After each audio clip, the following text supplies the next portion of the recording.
Hello, you have stumbled onto another episode of Get Your Fill, Financial Independence and Long Life, where we strive for ways to achieve those two goals and we invite friends and folks on to help us. And today we're very lucky to be joined by Dr. Marga Zarraga. She is a family physician, a wellness advocate, and a life coach. And in addition to coaching, she runs a medical practice, Genera Personal Primary Care, which is actually a pioneering direct primary care practice committed to delivering high-quality relationship-based care to communities in Massachusetts. And in her spare time, right, she has like 10 other jobs. She has she has a cool Facebook group where she helps people to deal with some life issues and just all kinds of great empowerment things. So did I miss anything in the introduction that you think you really want people to know about you? No, I think it's perfect. Thank you for that. You got the highlights. Thank you so much. Okay, great. Excellent. So yeah. I guess to start off, I mean, how did you become interested in medicine? Did you always want to be a doctor? I was actually kind of one of those classic wanted to be a doctor since I was a kid. I modeled after, I would say more of like the energy to serve. When I modeled after my grandfather, who actually was not a doctor, he was a lawyer, but he was a high-profile criminal lawyer. Wow. Who really, represented to me the early essence of abundance and a well-lived life. He we were just celebrating over the weekend. Here in the US it's Halloween, but in the Philippines it's All Saints and All Souls Day. So we think of all of our family members who've passed and our ancestors. And with this, he always comes up as one of my first early role models of real true dedicated service and excellence in profession. And I was inclined to the sciences and always wanted to see myself in because of his way of practicing law and communicating so well. I saw myself as a community leader very early on, even if I didn't have those words. And in my mind, those were the images in my mind because of how I grew up with looking up to him. Wow. That is, my father's father. Oh, nice. Yeah. It's interesting because we've been talking throughout the Billionaire Mindset series. We've been talking about the importance of, or how so many of us have to kind of overcome our childhood a little bit and overcome some of the noise and unconscious programming. It sounds like you maybe had an advantage over that because you had great self-talk, great already some goals and some visions of how you were going to live your life. I'm glad you segued into that because my childhood was actually not all that pretty, and because of not in a financial sense, but more of my parents split up when I was 10. Oh yeah. Yes, and yes, so I do agree that in our journey to an abundance mindset, you have all of us. Was this? I might have fooled you with my first few seconds of my interview, but all of us have a past to deal with, and that was challenging for a 10-year-old to have the rug pulled under them, right? Under me, when my parents decided to part ways, and a lot of self-image questions. I shared this in a previous interview before, but unfortunately at that time, that was the 80s, there was a very very sad way of thinking about children who belong to what was called the broken home, where we were labeled as like almost like a danger to our peers. I remember one of my best friends told me that her parents were cautious, to say the least, about her hanging out with me because I was supposed to be bad influence, not because of anything I did, but because of who I was. Wow. So I mean, that says everything about what I had to deal with and what kind of anxiety. I hid it very well. I was a very high functioning anxious person. Yeah, yes. There's a huge self talk in my head that I better not make any mistakes because everybody's expecting me to make mistakes. And of course, I'm not saying there really were people expecting me to make mistakes, but that was the self talk that people are waiting for me to fail. Yeah. That was the self talk there. And was this yeah, just looking back at all of that, I'm just grateful for where I am in my life and how I've really made it. I've found a path where serving other people has been part of my own success story. Yeah. Yeah. Yeah. Beautiful. Oh, that's so Thank nice. you. It's natural and unfortunate for kids whose parents split up, is they sometimes feel responsible. Yeah. So that, and then on top of like, oh, you've got this stigma, right? You're like a community pariah because your parents have split up. Yeah, Yes. that's Yes. it's really, really Yes, it's difficult. hard. I do want to say that I didn't have that version. I mean, everybody has a reaction. I was very cautious actually about that because kind of like that was like the almost like the stereotype thing to fall into. So that wasn't my specific challenge because my parents, both of them, made it very clear to me that they as much as they were not succeeding in their marriage, they were very intentional to say that we will be the best parent we can be uh, to you, as long as it didn't have to deal with each other. Gotta laugh about it, right?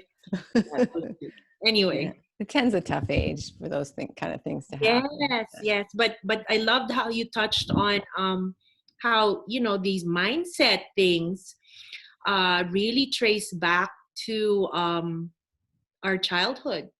And I just right before you, I was chatting with a client working out some things that you know trailed went back all the way to interactions with parents about how something not related as eating sweets at home is now impacting how their emotional stability in adulthood, Wow. right?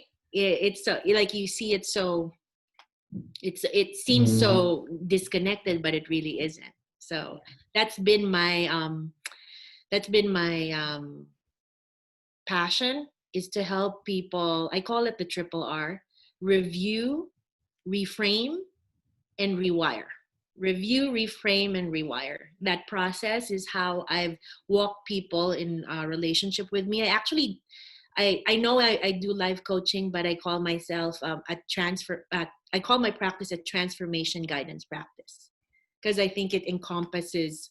First of all, we're all transforming from moment to moment. We're all in a process, and I dare say that we are all perfect in our process, right? But the more we make conscious intentions along the way, as I said, seeing the connections between our past and our present, and then making new decisions that can be based on what we choose, can be connected or disconnected to our past, just as long as it feeds us, energizes us, and makes us powerful.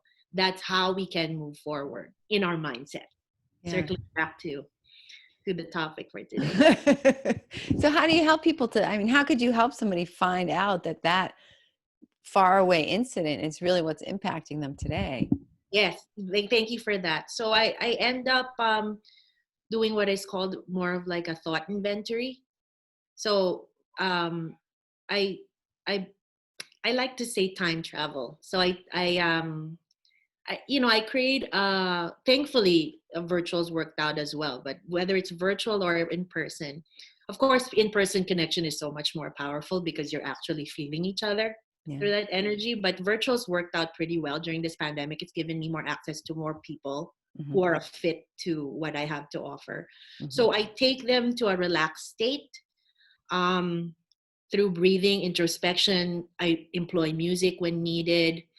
I've recently added laughter yoga. It's really, really fun. It's really, really fun. That's a favorite of mine. Um, so, teaching people to be aware of their state, taking them to a relaxed state, and then I like what they say is time travel. I mean, there's many ways to get a mind inventory of your thoughts, but one of the things is to take you to a time that was either empowering and disempowering. You choose whether was it a pleasurable state that needs more charging, or is it something disempowering where you recognize how to lighten your load. So I mentioned that because, as you said, that's the name of my Facebook group, which is Light Load Health and Wellness Release Group Community. Sorry, Health and Wellness Release Community. So yeah, I frame it that way. Like, is this useful to you? So I like to teach people how to ask good questions. And I don't tell people what to do. I really stop myself from doing that. Right? I mean, that wouldn't be effective to tell Right. people what to do, which is actually my traditional Western doctor role, right? Take this medication, you'll be fine. See you in 6 months. Exactly. Kind of that kind of started feeling it's missing something. So I still do that for people, definitely needed in this pandemic. I want to say a lot of people have been calling my practice for bridge care. We call it bridge care because a lot of people are on primary care physicians waiting lists and whatnot. So I do that work too. But there's so much more that if people allow me to hold their hand and walk with them, I say things like every time we meet, we have an empty room and you're walking me around it, and then we're looking around, show me around, and then we go through the journey together. I also love to say that the kind of relationship we have is based on work. Like, I don't shy away from telling people there's work to be done. You will reap all the benefits, the success. This is your work. It's not mine. I am just a guide. Like, we do it together, Yeah. but there is work to be done. Because the moment that they conclude that I did the work for them, I'm actually not setting them up for success. Yeah. Owning it is is part of the foundation of doing that. And on that point, I want to say that some people may or may not be ready for working. And what's this? We have to respect where we're at in our process, because we are perfect in process. But I definitely, in working through people like you, putting my name out there, I'm really grateful, because definitely I want the people who need to find me, I want to do everything so that people who are ready to do this kind of work, make it easy for them to find me. Yes, So, definitely. Well, right. it's still what you're saying about making the person has to be the one to do that, because then otherwise they need you, right? They feel like, oh, I Yeah. can't do it without her. Oh, I got to call her. There's terrible things happening, right? They have to own it. Yes, Make sure definitely. that they're 100%. So you brought up people, being on wait lists and stuff. I'm really curious to hear your thoughts on the connection between, Yeah. well, the mind body connection, but especially like during COVID, do you feel like there are things that people can do to kind of protect themselves in a way mentally, to bring themselves to a place where they're not so vulnerable to disease? And Yes, yes, yes, yes. My gosh, that's a big question. I like maybe practical tips. Maybe is what we're thinking. Are we talking well, about? no, I'm thinking about just like if someone expects that they're going to be sick, then they're going to be sick. If someone expects that they're going to I be healthy, right? I mean, I just feel like there is such a big mindset component. Yes, definitely. When you say COVID, we're talking about physical illness, or just in general what the pandemic has, how the pandemic's affected us. Well, I guess both, because even some people who don't have it are still very mentally affected by it, right? I They're agree. I agree. What's coming to me right now is the word relationship. And it's both relationship with self and relationship with other people. That comes to mind because, like, I've been I've been, interviewed rather, in a lot of virtual podcasts like this before. And one thing that I've said was, during this pandemic, we are given a choice. It's either to thrive or survive, right? Yep. And definitely to thrive, we have to make use and make the most of this time that we're given to look within, Mm-hmm. right? So that's where we'll do our first stop, which is your relationship with ourselves. I found my journey, for example, with the relationship with myself, reflecting on how I eat. And you're smiling because we're speaking exactly for what what it is. It's the, what did they say it?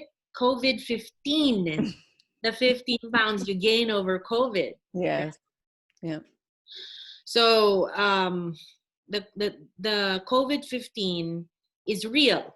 It's 70% of Americans who, in the first wave, already reacted with emotional eating. And that is a reflection of our relationship with ourselves, because obviously, I'm going to just call it for what it is. Emotional eating is destructive to ourselves. Yeah, the fact that we put on pounds means that that was calories that we didn't actually need. But our mind was convinced that there was comfort and pleasure, soothing, that was coming from those calories. And, where there's a disjoint, because the physical, there's a part of you that says this is good for you, but your conscious mind is saying, wait, I'm increasing my cardiovascular risk. So yeah, that's my doctor voice talking.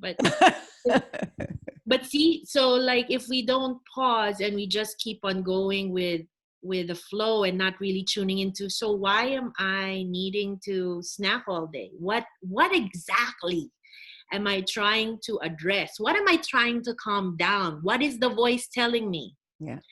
Well, one of the common things is, like, if you eat this chip, you're going to feel good right now. I want to feel good right now. And I know that because I came from there. I'm not sure if you caught, did I tell you that I lost 25 pounds? I saw on the Facebook, but at that time it was only 11. So you've lost 25 Ah! pounds. Wow. Congratulations. Thank you. You do your homework. Wow. Thank you. That was, I would say my journey didn't start during the pandemic. I tried to do keto diets and such in the last few years, injured myself trying to get into a routine. But I basically fixed up my life. And so I'm at a very good point where I fixed up my life, my priorities, my relationship with myself, because everything around us is a reflection of how we relate to ourselves, what is important to us, where our balance lies. So that's the first relationship, right? The second relationship is relationship with others.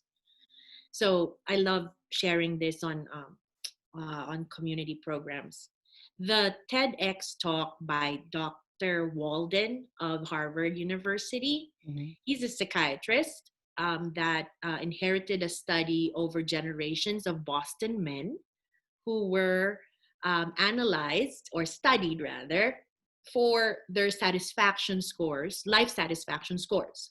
And there were a couple of things that were very clear, which were, your overall satisfaction with your life has to do with, guess what? The relationships that you've built.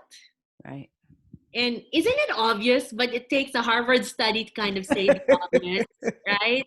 But I just want you to know that I'm a nursing home director at Life Care of Situate, and in all of my nursing home roles, when I check in with the elder, the first thing I ask is, "Do you get any calls? Does somebody visit you? Who's your biggest support right now?" I ask those things because it helps me assess if they will be needing more pain medication. So Wow. that's the second thing. Yeah, that's the second thing. The second thing from Dr. Walden's study was your your experience of pain is directly related to the stability of your relationships. Isn't that cool? That is very cool. Oh It's man, that's very interesting. cool. Because what was it? And this is another study that this is fresh off the Mind Body Medicine Harvard conference last week. They said that, hold on, please. I don't want to misquote. There's a one specific area of the body that registers pain and addiction. They're like side by side, like they drew the brain and then they put two dots. So what's this? The point is, like, there's a trigger in our brain in how we experience pain and how uh we experience addiction. Wow. So in other words, they're very intense. And so as you can imagine, having stable relationships in your life um, impacts how your brain chemistry is on a constant, like on a moment to moment, day to day, mindset to mindset. Wow. Yeah. So those are pretty cool things. So what I bring that up in the middle of the pandemic because in introspection, I pose this to the audience. This is a great time in your life to examine which relationships feed you. You're smiling because you know what I'm talking about. Which relationships feed you, nourish you, just get you going, and those that don't. Those who drain you and extract from you, take too much. This is probably the best time. And I say all of that because all of these things, these relationships are, I think calling these out, these are things that, like, if there was one thing to focus on in the forced introspection we have during this pandemic, Yeah. all of those actually affect your immunity. Think about it. Like, it's right. Yeah. So Positive versus negative energy around you. definitely. So I guess that would be my pandemic nugget for the day. That's fascinating. Well, I Thank just want to let people know, if you're listening, that all yeah, the things that we talk about, including the TEDx yeah. study and the other Oh yeah. tidbits, there'll be links to all of that on the website, which is getyourfillpodcast.com. And yeah, I'm definitely going to watch that. That's Yes. very Yes. fascinating. So, I mean, thinking about now we're talking about that the mind has the power to keep us healthy, basically, right? The that there is there like an actual um, documented link between your level of positivity, your mindset, and your immunity? Thank you for that. Immunity.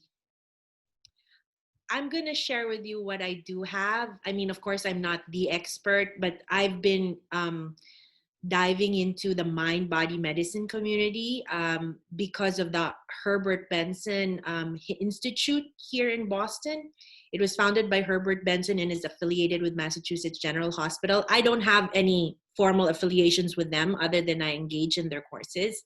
Mhm. And they present on an annual basis bodies of work that I would say, it's challenging because it's mind body medicine. First, it's hard to measure. Second, it's not funded by big pharma. That's for sure. Right? Which is what I was really, tickled when I found out that the National Institutes of Health themselves fund these. So I just feel like that's good tax dollars going to the right place. Yeah. So in terms of a study, what I'd like to share with you is my favorite study that I quote of Dr. Tawakol. That's Tawakol. He's a cardiologist from MGH. He has looked at relating the activity level of the stress center with heart inflammation. So those two things. So they got subjects in Boston. These participating patients live in low socioeconomic communities, and it's considered for scientific data, it is not enough to. I just wanted to clarify what kind of studies these are. It's Yeah. not enough to create a guideline, to change how we do things just yet, because Dr. Tawakol is very clear about that. But it is enough to definitely say that there is scientific evidence. Scientific meaning it's been measured, it's been studied, investigated, right? Yeah. So they looked at the stress center, a place called the amygdala in the brain, and there was higher tissue activity to start with people who lived in high stress communities. Mostly, if you think about financial stress and everything that goes with that. Right. And they also happened to correlate that the same people had higher degrees of inflammation in the heart arteries. And when you have more inflammation, you're more prone to the things that make up the unfortunate event like a heart attack. So it's like it becomes a bed for, or a foundation for disease. Mm-hmm. And of course, that's just one example where, the mental has now a physical documentation of a biological change. Yeah. Or, to be more specific, a pathological change.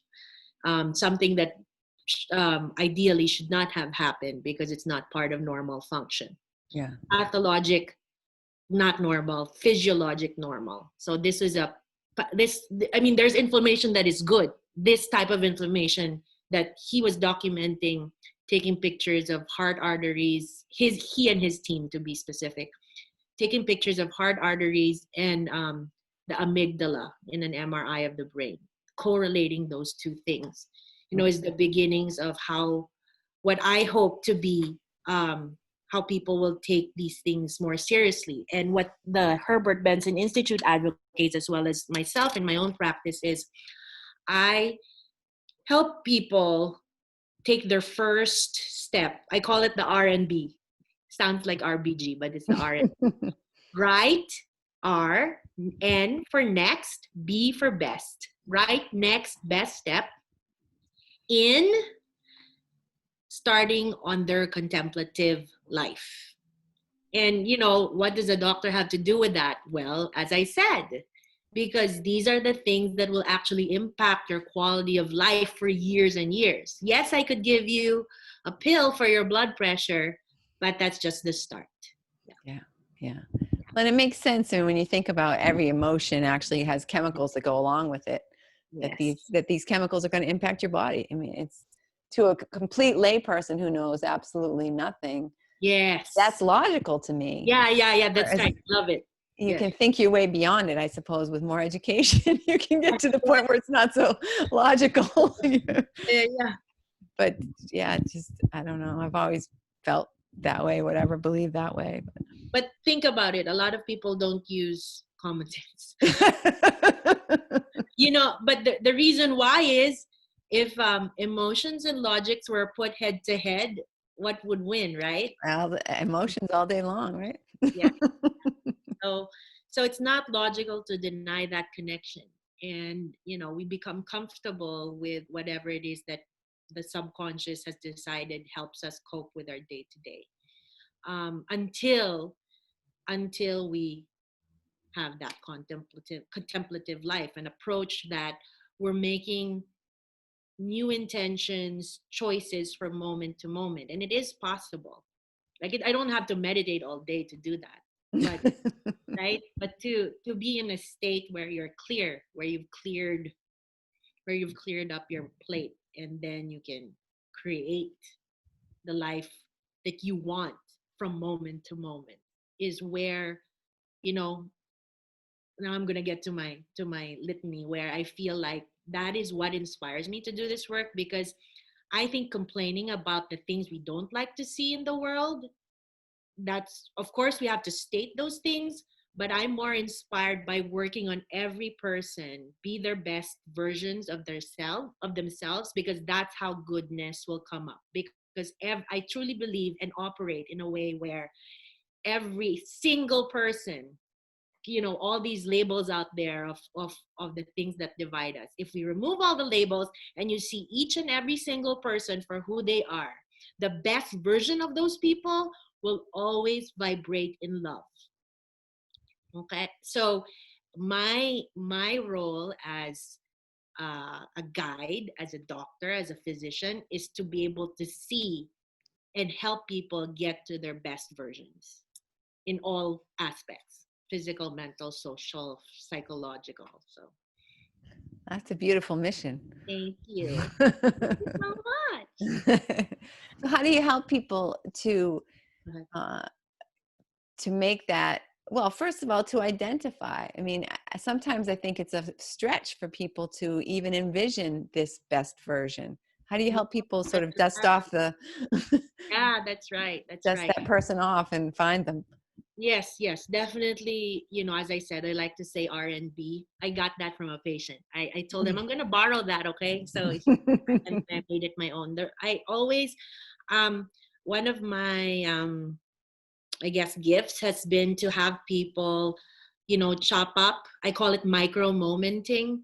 Like you micro moment your day and you can chop up to have something more digestible. So like one of my patients would often say, like after a session, they feel like there's something actionable right away after the session that they can work on. So it's Mhm. because like looking at, as you said, best version of myself. Wow, how do I get there? Mhm. So so like let me at it. That you're right. It's gonna be more of like, is that true? Can I really do it? Then so like we start off with that, then I take them micro, and then we split up the goals, and it's a collaborative situation. If people go to my Marga Zarraga, I have these videos there where I really, one of my first uh, beginning points is the breath, which is that's not like something I have a stamp on.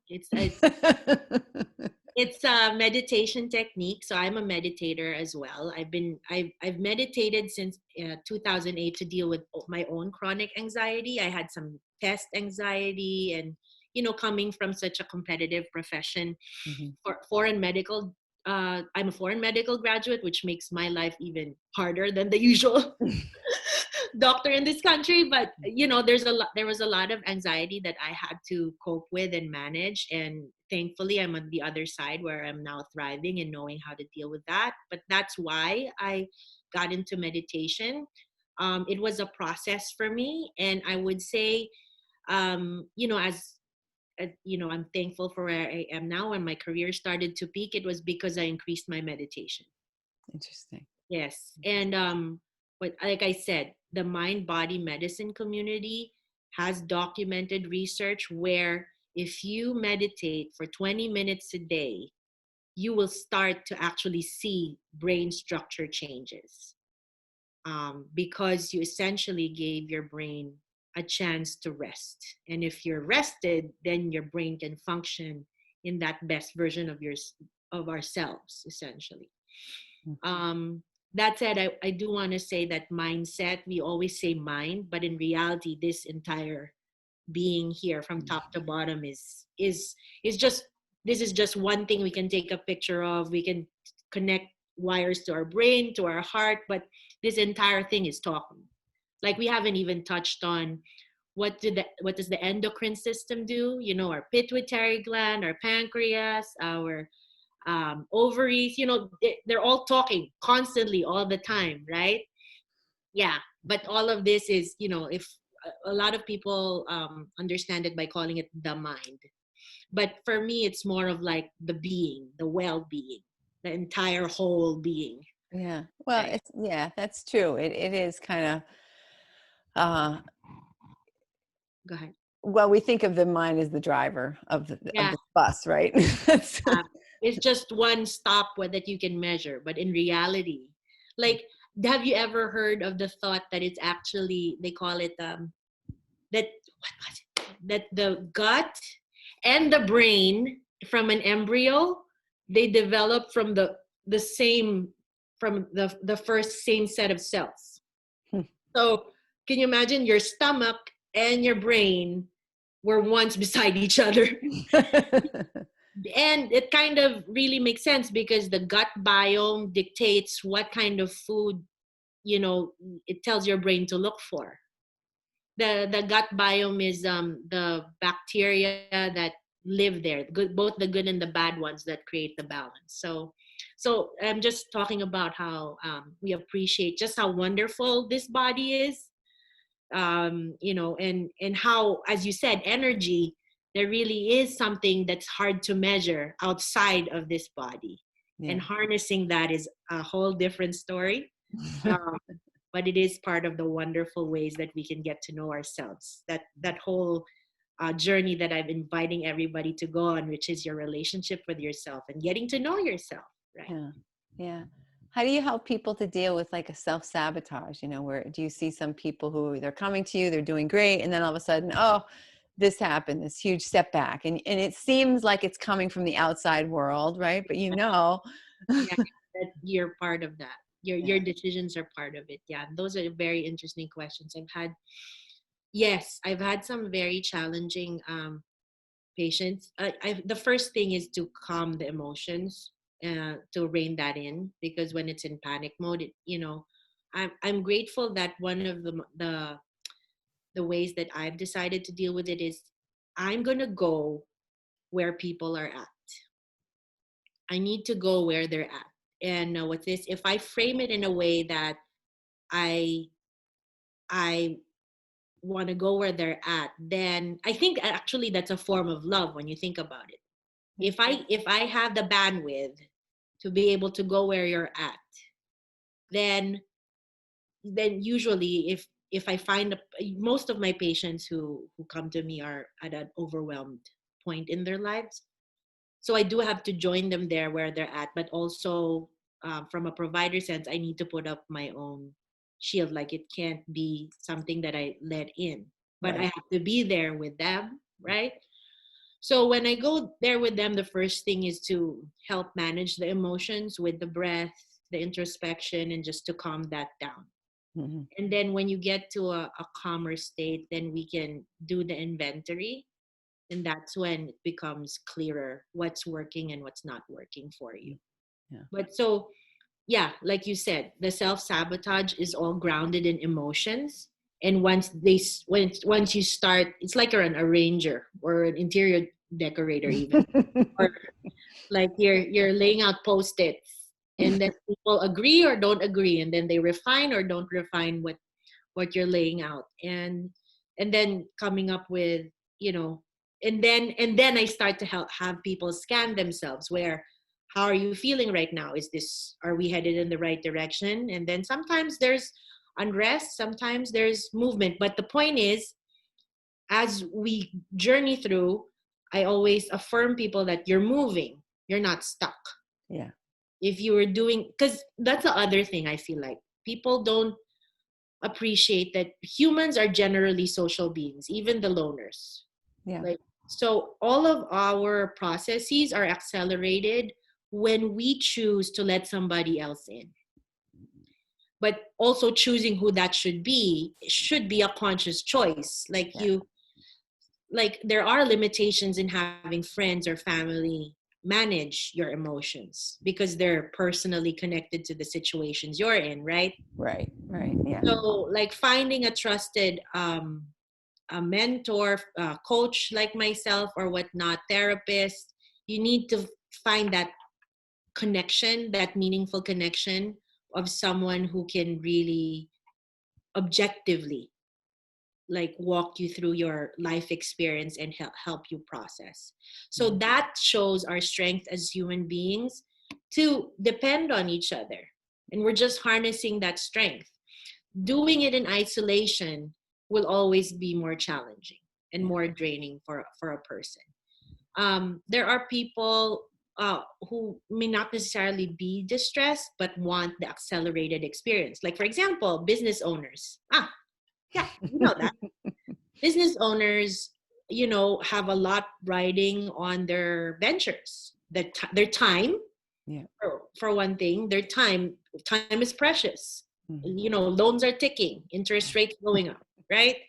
So if people are serious about acceleration, focus, and just doing things with more ease, that's another reason to really harness the social, the gift of what makes humans powerful is our social connection, which is why I'm grateful for things like this, because this is meaningful collection right here. It is. And you're sharing your voice and your wisdom with the world, which is very much appreciated. Thank you. Thank you. This is so refreshing. I love your questions. Thank you. How long does the process usually take? I mean, I know that's just a really unfair question, but are we talking like when people start to work with you, is it like months or is it years? Is it decades? I mean, how long before people really start to See? come into their own power? Oh my God. I mean, it can be like on this. I was just doing 30 minutes. I said, how do you feel? Oh, I feel good. That's it. You're all better. No, yeah, because you have to just bring a person to make a decision. But this is the other thing. You're exercising a muscle. It's like you have to, like I have one patient, constantly taking yourself out from fear, from distress, and bringing yourself back to your perfect state, which is a joyful, loving person. Like I'm just thinking of one client right now. Yeah. Like that muscle of just going back. I'm not saying that fear we're replacing fear or we're eradicating fear, because fear has its purpose. Yeah. It's supposed to protect you when a lion is after your butt. So true. Right? Which happens a lot in Boston. Turn on the news. That's our lion for today, right? Yeah. So what did I want to say? It's a new habit. It's a pattern. Just getting into it is what will, really change, your physical surroundings, your social surroundings. So that repetitive thing, but that can change happen in a moment. Like, as I said, I was just in a session of 30 minutes. It was a really great session just before this. So I'm really pumped today. It's a great, Excellent. it's a good Monday. It's a good way to start a Monday to have a pumped patient. But yeah, that was just half an hour.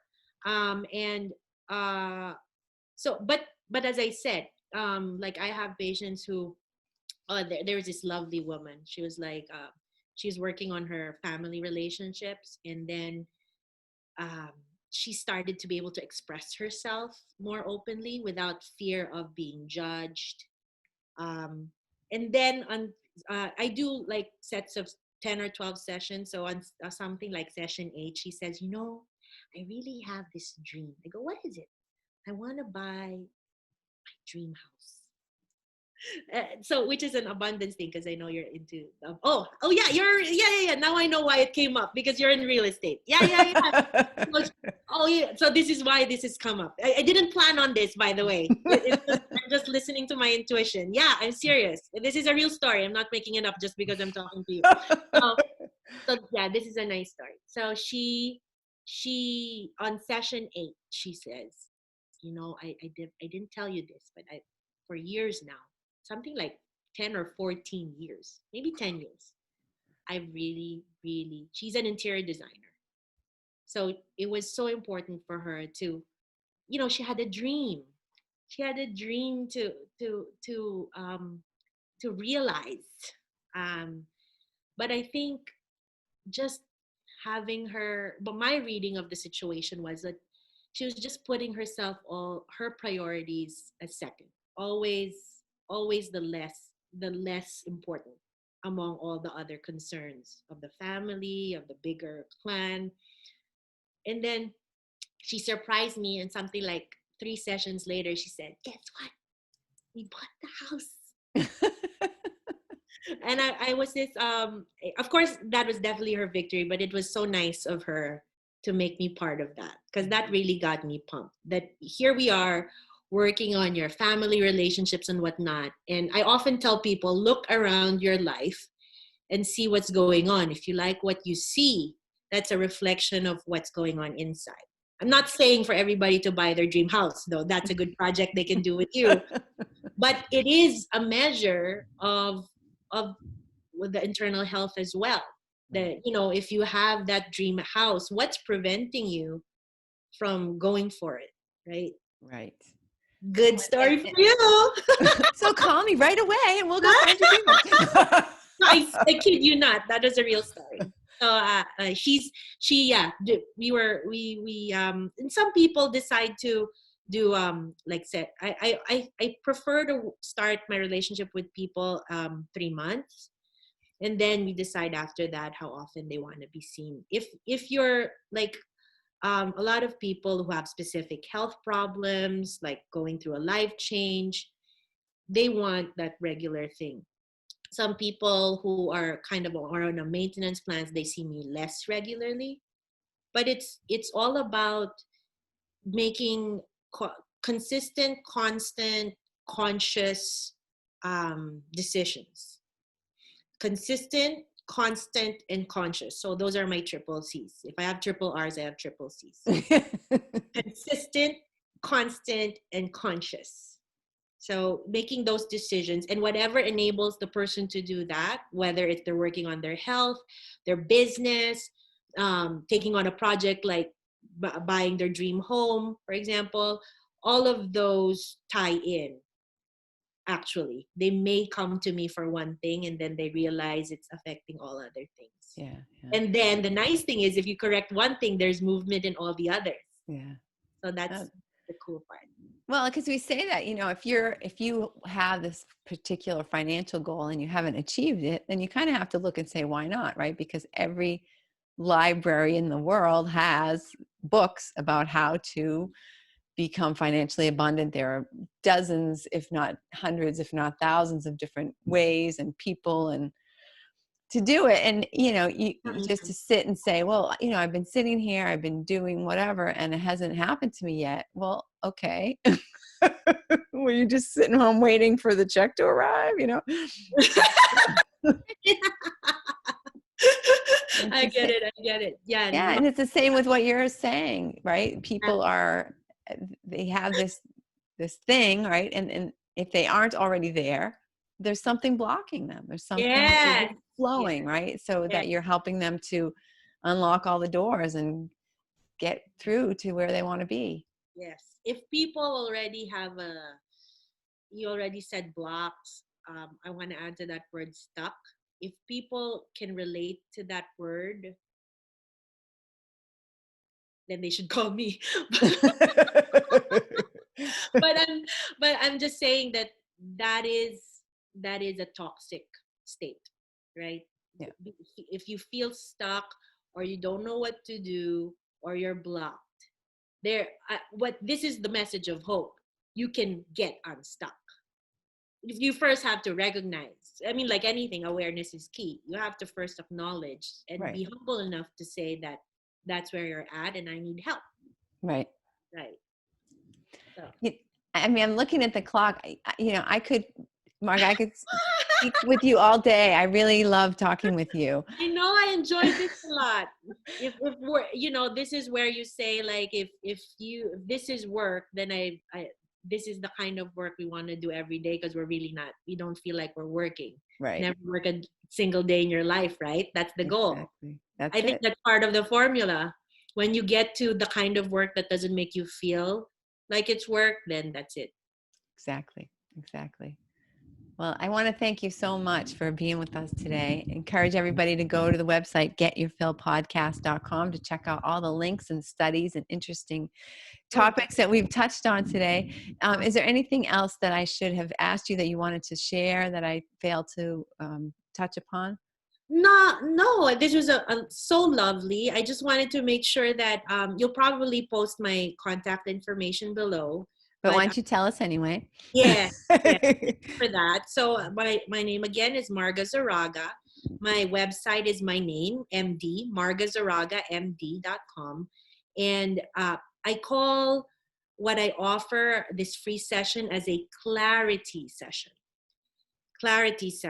And my goal is to, especially during these pandemic times, I'm happy to say that I've created a structure where I am able to offer these sessions for free, at least for 30 minutes. Let me get you unstuck in some area of your life, and then you'll get to know me and you'll have me on your Rolodex. But but what's this? It's my own pleasure to be of service to people right now during these challenging times. We're all in this together. Mhm. There's no other way to get through it, and I definitely find it very fulfilling, to for those people who allow me to serve them. My number is 801 210 and my website has a contact sheet that where they can just click and leave their info. Yeah. Excellent. Excellent. Thank you very, very Thank much. you. Thank you so much. And thank you, listener, for listening. If you have got something of value from this episode, which I think will be difficult not to, then please remember to share it with a friend because we want to help everybody. Thank you. I'm going to stop the recording.